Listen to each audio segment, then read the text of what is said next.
video is an explanation of legal documents that your Afghan neighbors may have. The English is by Sahar Taman. The Dari translation is by Qudratullah Mehraban.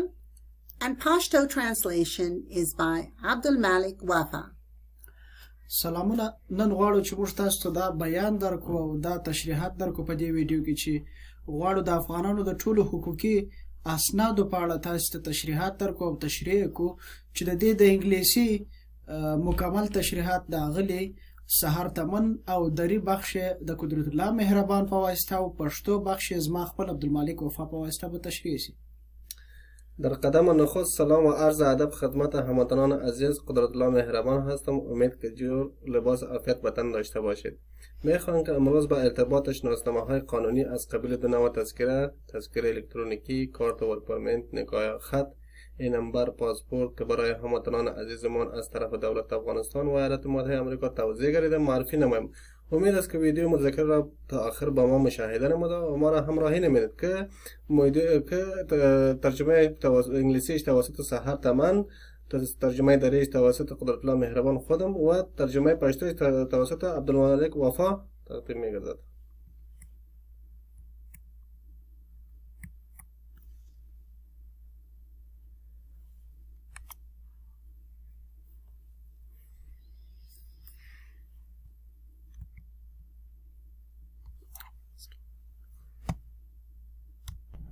This presentation is general information only and not legal advice. او همدارنګه دا پریزنټیشن چې د یو عمومي معلومات یو موږ تاسو ته د حقوقي تر اوسه د مشوره نه درکو، دا صرف عمومي معلومات دي تاسو لپاره. پرزنتیشن متذکر است که معلومات حقوقی می باشه، معلومات حقوقی نمی باشه و معلومات عمومی می باشه. Your Afghan neighbor will need to preserve many important US and Afghan documents for their immigration application. The official languages of Afghanistan are Dari and Pashto. Official documents are in both languages. موږ تاسو افغانان ورونه امکان دی ولري چې زیاتره اسناد ولري او اسناد ورسره وي چې دا اسناد به پر دوه ډوله وي، چې یو هغه اسناد چې د امریکا متحده ایالاتو پورې مربوط دي او بل هغه افغاني اسناد چې د دوی سره وجود لري لکه درخواستونه او د دوی نور ورکي. او همدارنګه د افغانستان هغه کومې ژبې چې د رسمي ژبې هغه دوه ژبې دي چې یوه دری ده او بله پښتو ده. او همدارنګه دغه رسمي اسنادونه چې دي دا باید په دواړو ژبو کې وي. تمام افغان‌هایی که داخل ایالات متحده می باشند برای اسنادهایی که از طرف دولت ایالات متحده و دولت افغانستان برایشان توزیع گردیده برای درخواست مهاجرت آنها را با خود داشته باشند که با زبان‌های رسمی افغانستان عبارت از پشتو و دری و تمام شناسنامه‌های شان با زبان دری و پشتو می باشد.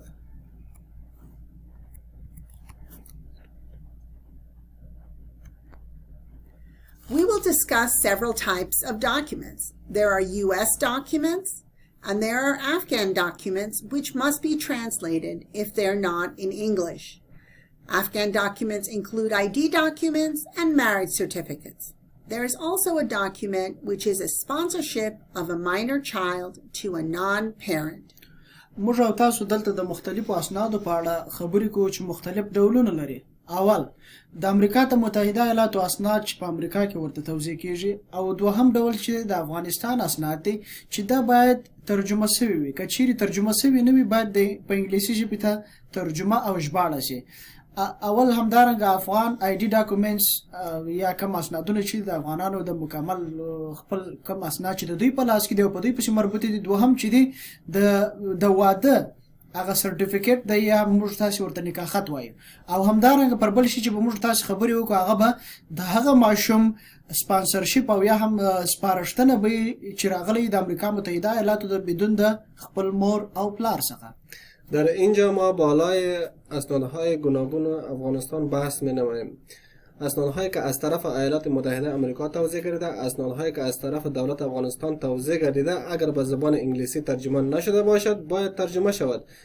شناسنامه افغانستان، گواهی ازدواج یا هم نکاح خط که برایش میگوید، و آن اطفالی که از افغانستان داخل خاک امریکا گردیده‌اند حمایت از پدر و مادر ندارند، از حمایت از آن بحث می‌نماییم.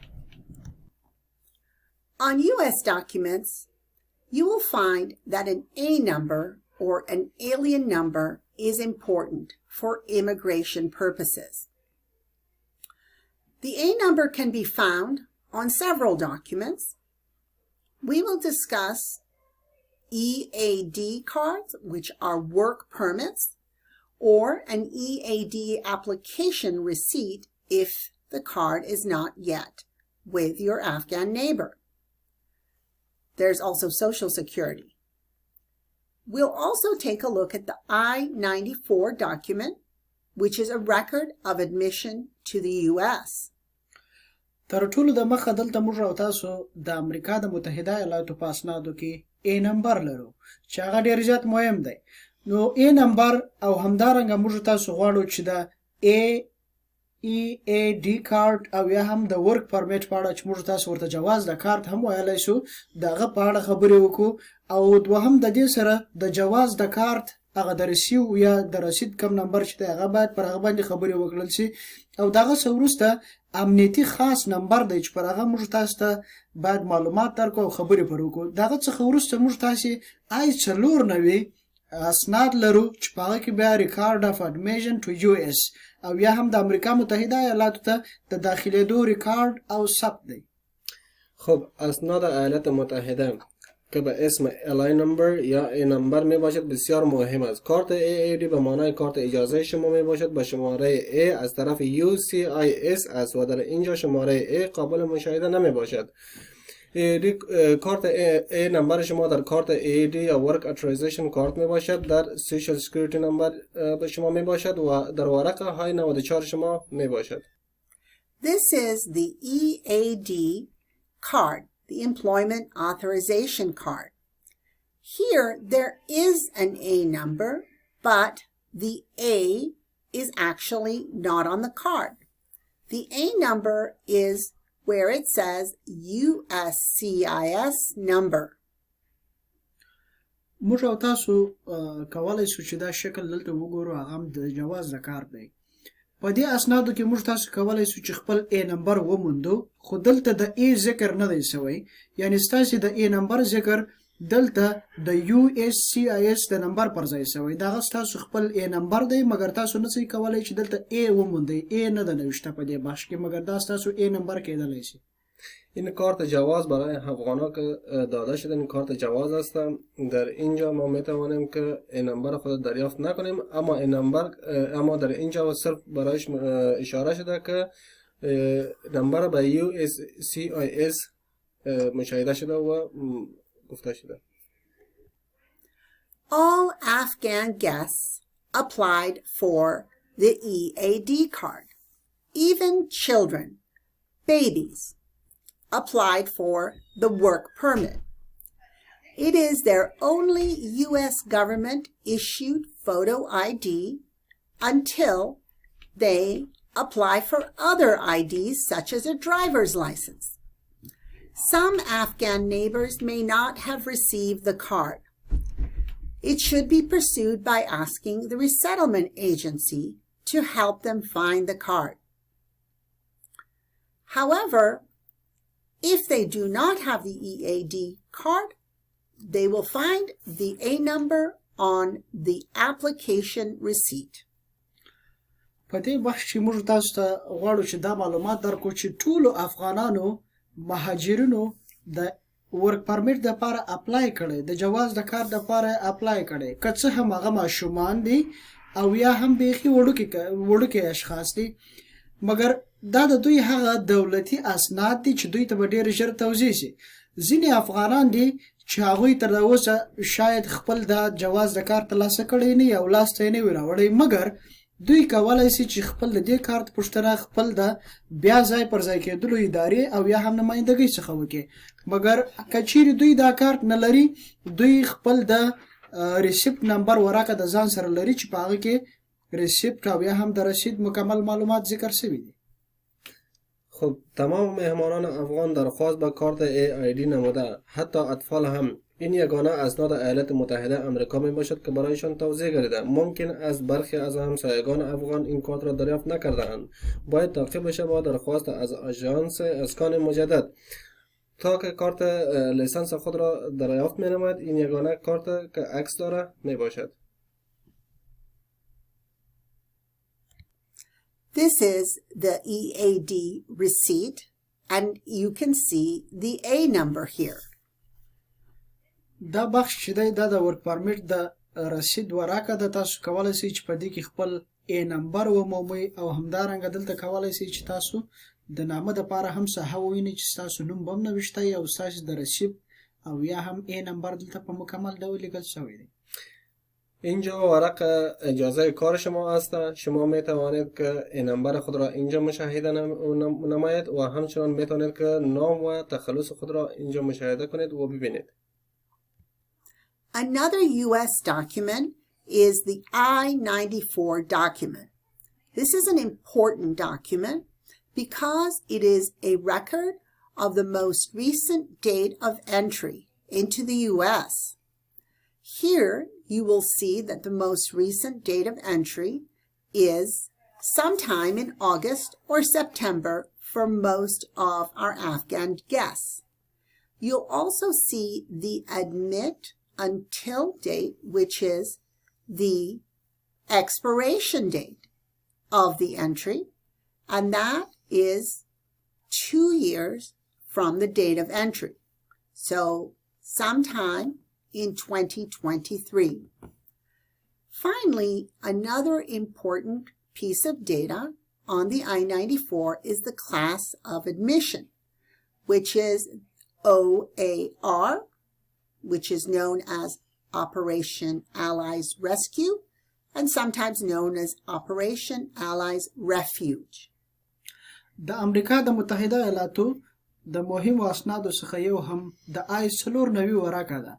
دا فورم چې دی په دې کې ستاسې د داخلېدو نیټه او هغه نیټه چې ستاسې باید بیرته ستاسې دا ورکه اکسپایر او یا هم تر تاریخ تېره شي په دې کې ذکر کېږي چې په دې کې د ډېرو شیانو ذکر شوی دی. البته هغه تاریخ چې تاسې د امریکا متحده ایالاتو ته داخل شوي یاست او همدارنګه هغه تاریخ چې تاسې به د امریکا د متحده ایالاتو څخه یعنی ستاسې ورکه بیرته په دغه تاریخ باندې تر وخت تېر شي چې هغه زیاتره وخت 2 کلن وي چې موږ تاسو ته یا افغانانو ټولو افغانانو ته 2 کال لپاره ورکول شوی دی. او بل کلاس اف اډمیشن او یا هم د امریکا د متحده ایالاتو ته د داخلېدو ډول چې شي دی چې هغه زیاتره OAR لیکل شوی او یا هم د مهاجرینو کومه شعبه چې ده هغه ورته OAR لیکلی او موږ کولی شو چې په دې کې نور معلومات هم ووینو لکه د پلانکي شخص چې دا ترلاسه کړی د هغه نوم، تخلص او ټوله معلومات. حتی کولی شو چې خپل A نمبر هم دلته ومومو. میخوام در اینجا به یک فرم دیگر اشاره نمایم که بسیار از مهمترین فرم می باشد.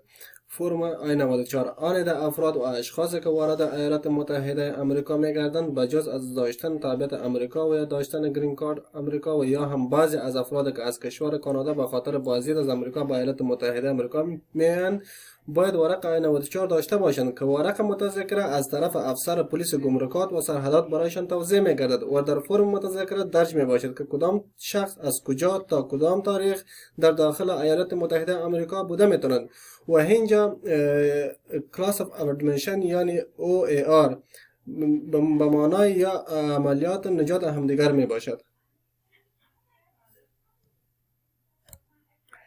Now we will look at examples of Afghan documents.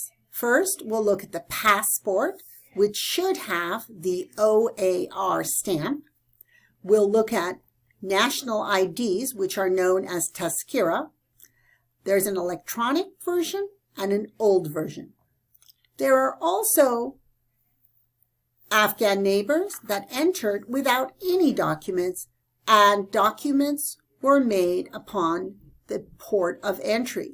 We will show some examples.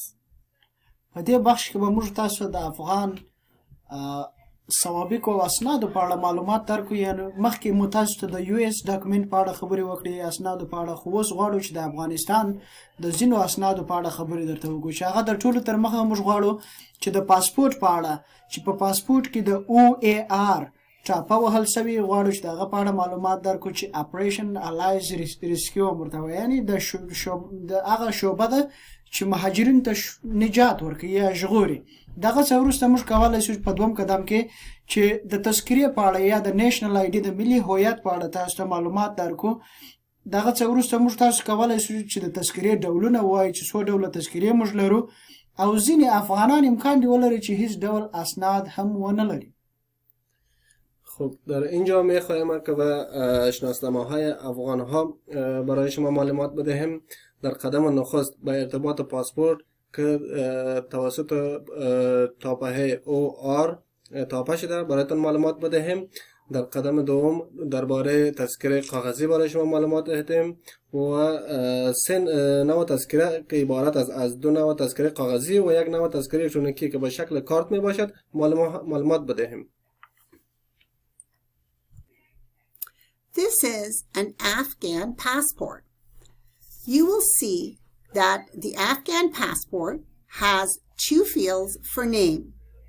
Surname or last name is above the first name or given name. The other important document on piece of information on here is the passport number. موږ تاسو په دې بخش کې غواړو چې تاسو ته معلومات درکو چې د افغان پاسپورت یا د افغانانو د پاسپورت په اړه څه شي شامل دي او څه شي پکښې دي. دلته موږ تاسو دوه بخشونه عمومي لرو، دوه څانګې لرو. اول تخلص او یا هم ورته شور نیم چې وایي، موږ دا په پاسپورت کې لرو. تخلص د هر چا د نوشته سوی. دغه څه وروسته موږ تاسې لومړی اسم یا لومړی نوم لرو چې هغه ورته فرست نیم وایي، هغه هم دلته ذکر شوی. دغه څه وروسته چې ډېر زیات مهم دی په پاسپورت کې، موږ تاسې د پاسپورت نمبر لرو چې په راسته اړخ کې په غټ نمبر سره تاسې د پاسپورت نمبر لیکل شوی دی. در اینجا میخوایم درباره پاسپورت افغانستان برای شما معلومات بدهیم. پاسپورت افغانستان فقط دارای دو بخش از نام کامل میباشند، اسم و تخلص، و همچنان پاسپورت متذکره دارای نمبر داشته میباشد و نمبرش هم در طرف راست پاسپورت میباشد. The passport should have a stamp inside it. This is an entry stamp. You will see that this stamp for Operation Allies Rescue was a stamp that says paroled. It'll have the date of entry and it'll have the expiration date, which is 2 years from the date of entry. په دې بخش کې موږ غواړو چې تاسو ته معلومات درکړو چې دا د OAR ټاپه چې ستاسو په پاسپورت کې ول شوې ده، یعنی هغه د دې لپاره ول شوې ده چې د مهاجرت کومه پروسه چې ده هغه تاسو دلته ټول افغانان من حیث د OAR په ګروپ کې راغلي یاست او تاسو ته نجات درکول شوی چې دا زیاتره وخت 2 کلونه وي چې مخکې هم ما ذکر وکړی لکه د 2021 څخه تر 2023 پورې. موږ غواړو چې دا تشریحات تاسو درکو چې تاسو په دې اړه پوه شئ چې په دغه تاریخ باندې تاسو داخل شوی یاست او په دغه تاریخ تاسو ټاپه تر وخت تیریږي. پاسپورت باید تایید OAR داشته باشد. مهر OAR یا عملیات نجات همدیگر. تمام افغان ها که توسط عملیات نجات همدیگر داخل ایالات متحده امریکا گردیده با مهر OAR 2 سال از تاریخ ورود به ایالات متحده امریکا می باشد و همچنان تاریخ ختم نیز در آنجا ذکر می باشد. If there is no passport, the stamp may be in another document that had to be created at the border. دا مهمه نه ده چې کچېرې د یو چا سره پاسپورت نه وي نو امکان دی ولري چې هغه سرحدي ځواکونه هغه میدان هوایي چې کم کسان کار کوي او داخله وهي دوی ته امکان دی ولري چې دا ټاپه په نورو اسنادو کې او یا هم پر نورو ورق ورته ووهي. خب ممکن است بعضی از افغانها پاسپورت نداشته باشند. مهم نیست. بعضی از افغانها با توسط شناسنامه‌های دیگر که در قطر برایشان داده شده توسط آن داخل خاک آمریکا آمده باشند و در آنجا پاسپورت تاپه برایشان زده باشد. Another document is known as the Tazkira, which means national ID. This is an example of the electronic or new Tazkira, which is a card. There is an old Tazkira, which is paper. If you look, the front is in the languages Dari and Pashto. The back does have English. However, because the front is only in the languages, it does need to be translated. دلته تاسو د افغاني تذکرې د مخ بخش وینئ، یعنې تاسې اوله صفحه وینئ. په دې تذکره کې دا نوې تذکرې دي. موږ تاسې یعنې زړې تذکرې هم لرو. زیاتره افغانان زړې تذکرې لري چې هغه د کاغذ په ډول وي او دا چې د سخت کار په ډول دا دوه ډوله دي، یعنې هم د مخ طرف لري هم د شا طرف. د شا طرف یې مخ تر مخکې ترجمه شوی، خو د مخکنی طرف چې زیاتره معلومات پکښې د نیکه نوم دی او ځینې نور اضافه شیان لري، د استوګنې ځای دی، یعنې فعلي سکونت دی، هر څه پکښې دي. دا باید د مخ صفحه په انګلیسي باید ترجمه شي او بهتره خبره به دا وي چې ټوله معلومات په دې کې په انګلیسي سره ورسول شي او نوی فارمات ورته جوړ شي او د شا طرف یې بیا هغه هم ترجمه شوی، هغه ته ضرورت نشته. خب میخوایم که در اینجا درباره تذکره الکترونیکی به شما معلومات بدهیم. از اینکه در این اواخر برای افغانها تذکره الکترونیکی توزیع گردیده که دارای دو بخش می باشد، پیشروی و عقب، که پیشروی آن ترجمه نیست و نیاز به ترجمه دارد و معلومات پیشروی بیشتر از معلومات عقب می باشد. This is the translation template for the front of the Tazkira. You will notice that there are fields here like father's name, grandfather's name, nationality, tribe, and religion. These are not on the back of the Tazkira. دلته موږ تاسو کولی شو چې د جدول ته مشاهده وکړو، ورته وګورو او ووینو. په دې کې د افغاني تذکرو یعنې کومې الکترونیکي تذکرې چې په دې اواخرو کې توزیع شوي وي د هغه د مخ بخش په دې کې ترجمه کېږي. په دې کې معلومات زیاتره سچ یعنې په شاتنۍ بخش کې شاید نه وي د دې تذکرې، چې په دې کې مثلا د پلار نوم دی، د نیکه نوم دی، د زیږېدلو نیټه ده، ملیت دی، قوم دی او مذهب، هر څه پکښې دي. یعنې دا باید ترجمه شي چې دا موږ تاسو کولی شو چې نمونه دلته وګورو او جدول یې ووینو. خب این تذکره الکترونیکی است پیشرویش که پیش سر عقب آن ترجمه شده و پیشروی از این ترجمه نیاز به ترجمه دارد که در اینجا ما باید تاریخ تولدش را ذکر کنیم، در کجا زندگی کرده، اصلا از کجا هستم، تمام مواردی که در پیشروی آن ذکر است او را بیارم در این جدول درج کنیم. This is the back of the electronic Tazkira, which is in English. The one thing to note here is how the name is presented. You'll see that the first name is in lower letters, small letters, while the last name is in all capitals. In addition, you will see that the date of birth is written as day, month, year, and not as is typically written in English, which in American documents, which is month, day, year. دلته غواړو چې موږ تاسو ته دا معلومات درکو په دې بخش کې چې د افغانانو په شاتنۍ حصه کې، یعنې البته د تذکرو د شا بخش چې دی په دې کې زیاتره دوه بخش دي. یعنې موږ کولی شو چې دلته نوم هم وګورو او تخلص هم وګورو. موږ تاسو کولی شو چې دلته نیم یا نوم ته متوجه شو چې هغه په کوچني حروفو لیکل شوی دی او آخري بخش تخلص چې دی هغه په غټو حروفو باندې لیکل شوی وي. او بله مهمه خبره دا ده چې دلته د زیږېدلو نیټه چې ده د دې فارمات یا ډول اول ورځ ده، بیا میاشت ده او بیا کال دی. خو د امریکا د متحده ایالاتو قوانین ټولو اسنادونو کې د دې برخلاف ذکر کوي، یعنی اول دواره میاشتې، بیا ورځې او بیا کالی.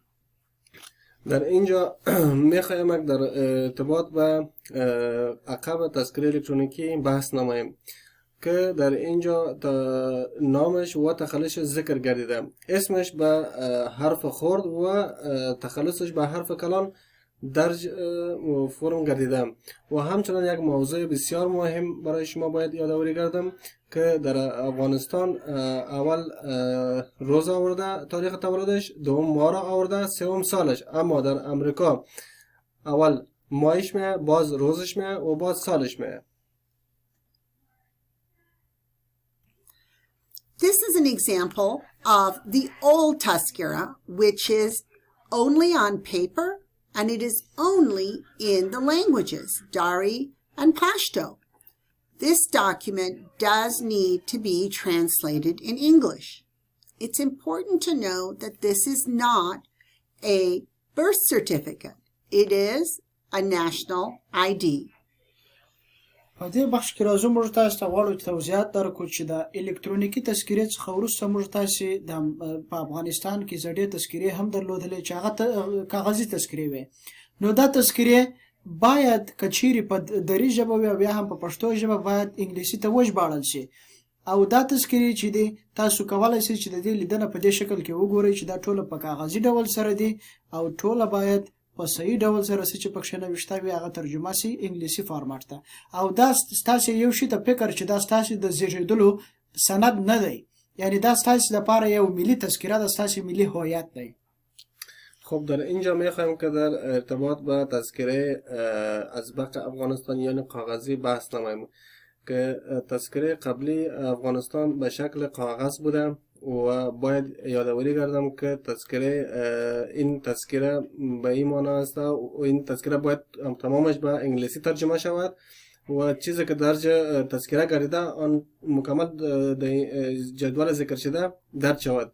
و همچنان باید یادآوری کردم که باید بفهمیم که این تذکره تاریخ کارت تولد نیست و این یک تذکره است که شناسنامه افغانستان می باشد. The way that the dates are written on the old Tazkira are not using the Gregorian calendar. Instead, the dates are written using the Islamic solar calendar. There are two fields, the age field and the date of issue field, where the years are written with that Islamic solar calendar. If you add 621 years to that number, you will find the Gregorian calendar equivalent. This year, the year 2022, is the year 1401, 1401 in the Islamic solar calendar. دلته راځو موږ تاسو ته د توضیحات درکوو چې تاسو کولای شئ چې په زړو تذکرو کې یو خبره غواړو چې وکړو. دلته موضوع د عمر ذکر شوی، یعنی د زیږیدلو تاریخ دلته نه دی ذکر شوی. په دې کې د یو نفر شخص عمر ذکر شوی چې دا د دومره کلو دی، د افغانستان په هجري شمسي تاریخ باندې هغه لیکل شوی او د میلادي سنې هیڅ یادونه په دې کې نه ده شوې. او همدارنګه که چیرې موږ تاسو غواړو چې یعنی میلادي سنه لاسته راوړو، موږ تاسو باید خپل د هجري شمسي تاریخ سره 1421 جمع کو.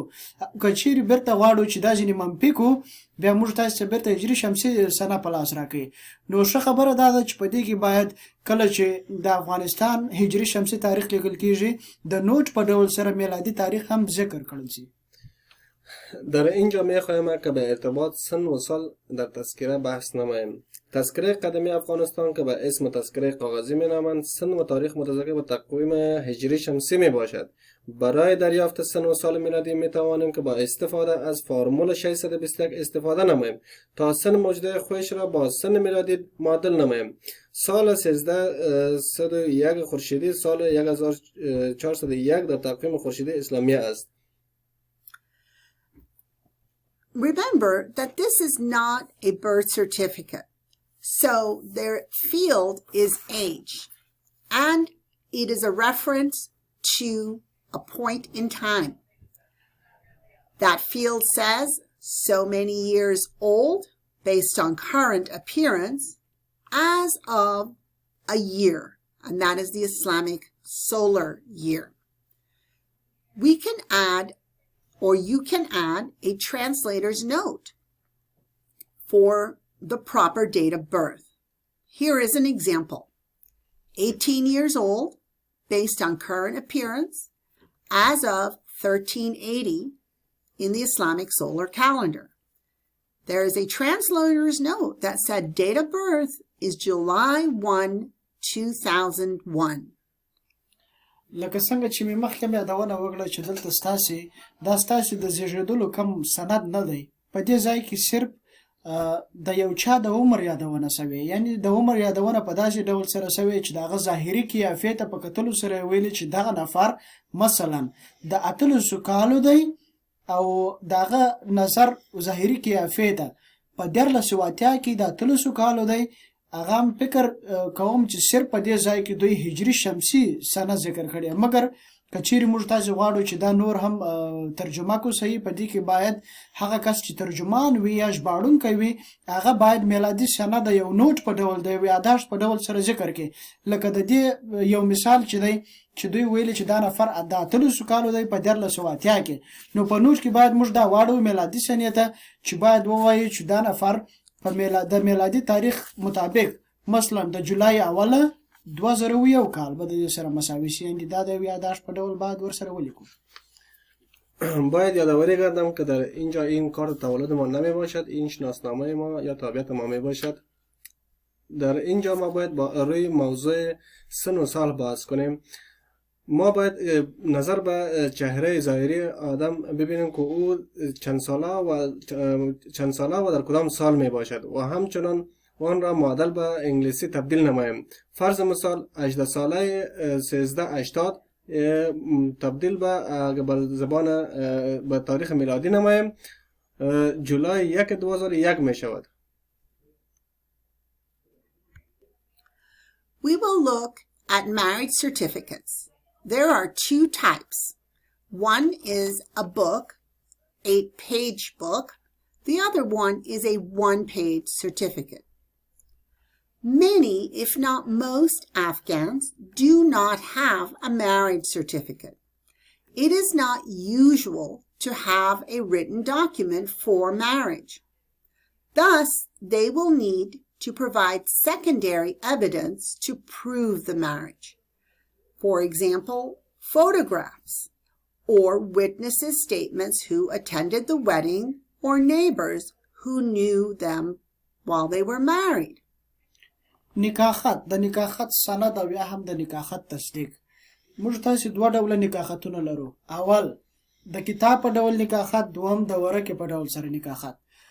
د یوې ورکه په ډول سره نکاحت زیاتره کسان په افغانستان کې نکاحتونه نه لري، یعنی دا داسې یو رسم او رواج نشته چې شاید باید 100% نکاحتونه واخلي. یعنی ډیر کسان موږ دلته لیدلي دي او وینو چې هغه نکاحتونه وسم نه لري. نو چې دوی نکاحتونه نه لري بیا د حل لاره چې کېدای شي دوی کولای شي د امریکا په متحده ایالاتو کې ځینې نور ثبوتونه وړاندې کړي، یعنی لکه چې شي هغه شاید عکسونه یې، هغه شاید هغه شاهدان وي چې د دوی په واده کې شامل و او هر څه یې لیدلي وي او د رسم مطابق هر څه تر سره شوی او شاهدی ورکړي. نکاحت میخوایم به ارتباط نکاحت بحث نماییم. در افغانستان دو رقم نکاحت وجود داشت که یکیش کتابچه‌ای بود دارای 8 ورق می باشد و یکیش هم کاغذی بود که 1 ورق می باشد. تمام افغان‌هایی که داخل خاک آمریکا گردیدند نکاحت ندارند. برخی از افغان‌ها می تواند توسط عکس‌هایی که در زمان ازدواج خود یا هم عروسی خود دارند با خود از آن استفاده نماید و برخی آنها می تواند که کسانی که در همسایه‌هایشان در عروسیشان اشتراک نمودند آنها را من حیث شاهد خود بگیرند. Here's an example of the first page of the marriage book and the template for the marriage certificate. دلته موږ تاسو د نکاحت هغه نکاحت البته چې د کتاب په ډول وي دغه اوله صفحه ووینو چې په دې کې ټول شیان ذکر شوي دي د اړوندو اشخاصو په اړه د نکاح عقد او عرصه تاریخ هر څه په دې کې ذکر شوي دي. در اینجا ما میخوایم برای شما بگویم که این اولین صفحه نکاح خط می باشد. در جدول راستش که میبینید تمام مواردی که در نکاح خط ذکر شده و آن را تبدیل به انگلیسی کنیم که در دست چپ می باشد. This is the one-page marriage certificate and the template for translation. موږ تاسو دلته د نکاح خط هغه نکاح خط چې د یوې ورقې په ډول سره وي دغه نمونه وینو او هم یې ترجمه وینو هم دواړه اشکال کولی شو چې په صفحه کې په دقیق ډول سره وینو. در اینجا ما نکاح خط یک ورقی را مشاهده می نماییم که تمام مواردش در صفحه ذکر می باشد و همچنان می توانید که از آن استفاده نمایید و مطالب را بگیرید. For all translations, there needs to be a certification of translations. It is a very simple statement. It can be made by anyone who's capable of translating from the languages, Dari or Pashto, into English. It does not need to be notarized. An example is right here. اول د واره راځو دلته تصدیق د ترجمې دا داسې یو بخش دی دا د هغه کسانو دپاره دی چې البته هغه ژباړونکي وي او هغه کولی شي چې ژباړه وکړي یعنې هم په پښتو کې او هم دري کې یعنې که چیرې هر څوک وکولی شي چې پښتو او یا هم دري انګلیسي ته وژباړي دا د هغه دپاره دی. کله چې ترجمه خلاصه کړل ژباړه یې خلاصه کړل باید تصدیق یې وکړي چې دا ترجمه ما کړې او په صحیح ډول مې کړې او دا مهمه نه ده چې باید یا ټاپه هم ولري یا بل څه مهمه دا ده چې باید امضا شي او د اړوند شخص مکمل معلومات ولیکل شي. برای تمام از اسنادهایی که ترجمه می شوند باید تصدیق وجود داشته باشد. شخص ترجمه کننده باید شهرت خود را ذکر کند، امضای خود را درج کند و باید نوشته کند که این را به درزی یا با پشتو ترجمه نموده. مهم نیست که ترجمه شده باید توسط تاپه شده باشد. باید یک امضا کافی می باشد. We have made examples of all of the translation templates. They are available here on these links. موږ تاسو چوري کولای شو چې د دې اړوند تذکیرو چې غواړو چې ترجمه یې کو د دې نمونې یعنی د کومه کو دا جدولونه د کومه کو تاسو کولای شئ چې دا لینکونه د ځان سره ولري او دا لینکونه کاپی کړئ د لینکو ته ولاړ شئ خپل ټول نمونې د تذکیرو البته د زړو او د نوو تذکیرو د نکاح خطونو هغه که د کتاب په ډول وي او هغه که د ورقې په ډول سره وي نمونې د ځان سره راواخلئ او ایډیټ پکښې وکړئ. خب هر آن اشخاصی که نیاز دارد به ترجمه نکاح خط خود خب در اینجا میخوایم برای شما یادآوری کردم که در اینجا میتوانیم بگیریم تمام تمپلیت هایی که ترجمه شده به انگلیسی و به انگلیسی می باشد در این سایت هر کدامش را میتوانیم بگیریم. Some of our Afghan neighbors will not have documents. They will have documents that were created as they entered into the United States. Here are two examples. This is a picture of a small girl, and the other one is just a piece of paper where some information was entered. موږ تاسو په دې بخش کې د افغانانو لپاره ځینې غیر نورمال اسناد لرو چې البته هغه یا تازه جوړ شوي دي او یا هم دقیق ټوله معلومات په هغه کې نشته چې موږ تاسو کولی شو چې په چپاړخ کې وګورو چې هم یو سند وجود لري زیاتره ذکر پکښې شوی تازه جوړ شوی مخکې تر دې چې راشي د امریکا متحده ایالاتو ته همدارنګه موږ تاسو په راسته اړخ کې بل تصویر هم وینو چې د یو مشر کس یا د یو غټ کس لپاره جوړ شوی دی خو مکمل معلومات یې نشته او دقیق نه معلومیږي واضح نه دی. خب برخی افغان‌ها که شاید اسنادهای نداشته باشد قابل مشاهده شد. طرف راست می‌بینیم که جدولی که جور شده شخصی که پیش از داخل افغان امریکا بیاد اسنادش قابل مشاهده نمی‌شد و طرف راست که می‌بینید شخص میباشد که تمام مواردی که نوشته شده قابل مشاهده و قابل خواندن نمیباشد. here are two other examples where people who were entering did not have documents. One document on the left does not have a stamp, while the other document is for an adult, and in this case, it does have the OAR stamp. موږ تاسو دلته دوه نور مثالونه لرو چې یو یې کولای شي چې یو ماشوم وګورو چې دغه په اړه معلومات لیکل شوي دي، خو البته کم ټاپه نه لري، د کومې مرجع د خوا څخه دقیق تایید شوي نه دي، او راسته اړخ ته کولی شو چې یو عکس ووینو چې یو د یو بل غټ کس لپاره اسناد جوړ شوي او ټاپه شوي دي. یعنی موږ تاسو دلته هر ډول اسناد لرو، هر ډول اسناد لیدل شوي دي، خو زیاتره یې غیر تکمیل دي. در اینجا دو مثال دیگر می باشد. در طرف چپ اسناد طفل است که اسنادش تاپه نشده و طرف راست که مشاهده می نماید اسنادش توسط تاپه دارد و تاپه می باشد. در اینجا رقم اسناد می باشد. Some of your Afghan neighbors will have this document. It is the document which is sponsorship of a minor child to a non-parent. That means that when they were evacuated, there was a child under 18 who did not have their parent with them. You will need to ask the resettlement agency about this document. موږ تاسو دلته کولای شو چې یو بله نمونه د داسې سند څخه ووینو چې هغه وړوکي ماشومان او یا هم کوچني ماشومان چې کم چا د تخلیې په وخت کې د ځان سره راویستلي او صرف سرپرستي کوي، یعنی مور او پلار یې نه وي، نو تاسو کولای شئ چې داسې اسناد هم زموږ سره مشاهده کړئ او ډېر زیات لیدل شوي دي. البته دا صرف د تخلیې په وخت کې د ځان سره راویستلی کس دی، یعنی کولای شي چې دا سند دلته زموږ سره ووینئ، خو مور او پلار یې نشته، یا په افغانستان کې صرف د سرپرست په حیث یو نفر ورسره یې دلته چې د ځان سره یې دا ماشوم راویستلی. کولای شي چې دا اسناد د خپل بیا ځای پر ځای کېدنې ادارې سره شریک کړي او مکمل معلومات نور هم ترلاسه کړي.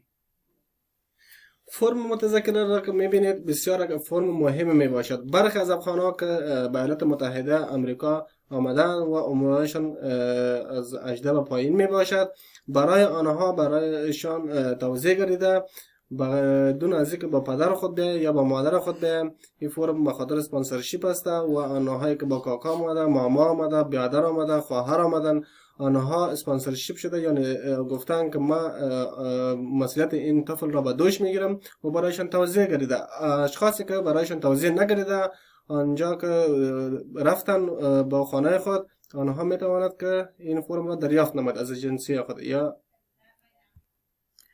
Thank you very much for watching this video. Please see the YouTube channel created by Afghan guest paralegals at Fort McCoy. ډیره زیاته مننه کوم ستاسو ټولو څخه چې زموږ سره مل واست، چې زموږ سره په دې ترجمه کې زه خپل عبدالمالک وفا او په دری بخش کې قدرت الله مهربان سره او د هغې وکیل صاحبې سحر تمن سره ډیره زیاته مننه کوم. او تاسو څه خواهش لرو چې زموږ یوټیوب چینل چې البته د افغان حقوقي میلمنو په واسطه سره جوړ شوی د ځان سره فالو کړئ او موږ در سره تعقیب کړئ. تشکر میکنیم از مشاهدن این ویدیو که توسط ترجمه انگلیسیش توسط سحر تمن، ترجمه پشتوی توسط عبدالمالک وفا ترتیب گردیده بود، توسط افغانهایی که از افغانستان آمده بودند و در اینجا به حیث ولنتیر کار میکردند، توسط در فورت مکوی جور شده بود.